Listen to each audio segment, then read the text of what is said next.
লাগে না। চিত্রনায়ক শাকিব খানের কণ্ঠ নকল করে সামাজিক যোগাযোগ মাধ্যমে ভাইরাল হওয়া কন্টেন্ট ক্রিয়েটর শাকিল ব্যাপারী ওরফে জুনিয়র শাকিবের গোপনাঙ্গ কেটে নেওয়ার অভিযোগ উঠেছে তার স্ত্রীর বিরুদ্ধে।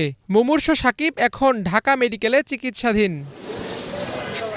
জানা গেছে, পারিবারিক কলহের জের ধরে নারায়ণগঞ্জ বন্দর থানার নিজ বাড়িতে ঘুমন্ত শাকিবের পুরুষাঙ্গ কেটে ফেলেন স্ত্রী টিকটকার শিখা খান। পরে পুলিশ খবর পেয়ে দ্রুত ঘটনাস্থলে গিয়ে অভিযুক্ত শিখাকে আটক করেন।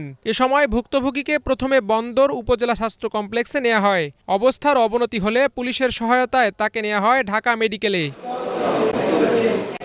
ভুক্তভোগীর পরিবারের দাবি, অভিযুক্ত শিখা তার পূর্বের স্বামী মিলে ঘুমন্ত শাকিবের ওপর এমন আক্রমণ চালায়। নেশা খাওয়াইয়া গম আনায় থুইয়া আর পুরুষ অঙ্গ কাইটা দেখছে করছে। আর বউ আর ওর বউর আগের স্বামী শাহন নাম সে করছে, এই দুইজনে মিলা।